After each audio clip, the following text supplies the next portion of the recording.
con una claridad absoluta. Mientras el trabajador no es despojado de sus medios de producción y, y de su tierra, cuando tiene tierra, si es un campesino, mientras ese trabajador no es convertido en un vendedor o un alquilador de fuerza de trabajo, y eso se convierte en la forma masiva de relación empresarial, todavía no hay plenamente capitalismo. Ahora, eso supone ya el siglo XVIII, y si se quiere ser más riguroso, la primera mitad del siglo XIX. Ahora, el capitalismo se viene desarrollando como una fuerza nueva en Europa desde fines de lo que llamamos Edad Media. Ahora, en ese sentido, hay países que son modélicos en términos capitalistas. Los Estados Unidos sería el mejor modelo de eso. Ni siquiera tuvieron que pelear contra unos propietarios feudales. Fue el mejor modelo de eso, y los propios países europeos desarrollados también lo son en cierta medida, y sin embargo todavía conservan, algunos de ellos tienen reyes y tienen reinas, son verdaderamente atrasados, verdaderamente precámbricos en eso, ¿no? En Europa hay países, un país tan moderno como Noruega, es un país que tiene religión de Estado. El protestantismo luterano es la religión de Estado en Noruega, por favor. Si no, aquí Páez peleó contra eso en 1830. ¿Me entienden? Entonces es difícil hacer esa calificación. Es más, cuando nosotros examinamos la Venezuela de cualquier época, desde la colonia para acá, nos cuesta un poco definir a Venezuela, no digamos en la colonia, incluso más recientemente definir a Venezuela como un país capitalista. ¿Por qué? Porque nosotros somos débiles en producción, somos débiles en empresariado, porque nuestros empresarios son la mayor parte unos parásitos que viven del Estado, de la renta del Estado, porque nosotros no hemos desarrollado una fuerza obrera suficientemente consciente. Nosotros llegamos tarde al sindicalismo, mientras en Europa los sindicatos aprendieron a pelear.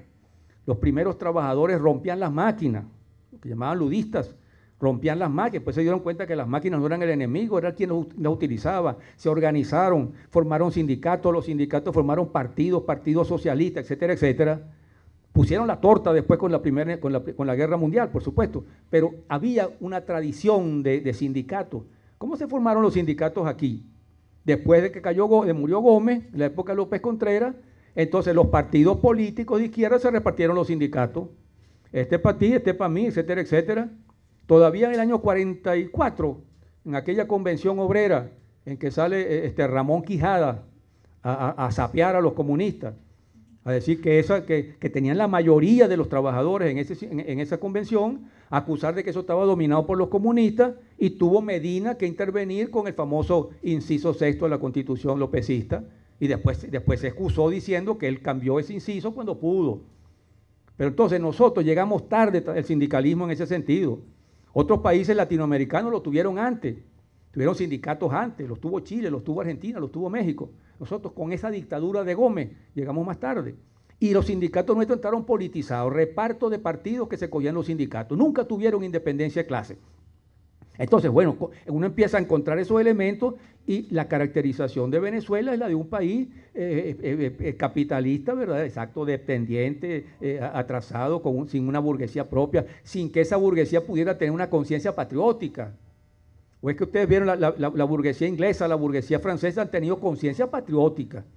Es decir, desarrollar su país para convertirlo en una potencia. Nosotros lo que tenemos son una cantidad de bandidos que lo que hacen es buscar la manera de quebrar el país para sacar dinero. Entonces es difícil incluso calificar a Venezuela como un país capitalista. Lo es un país capitalista, pero verdaderamente bien débil y bien deteriorado, pues, en ese sentido. Es decir, no es fácil hacer esa caracterización. Por supuesto que en términos globales, sí somos capitalistas, por supuesto, somos capitalistas, pero no un modelo de capitalista como el de aquellos países que han alcanzado de alguna manera una cierta autonomía como tales, y donde la lucha de clases se ha planteado en otros términos distintos. No sé si eso ayuda un poco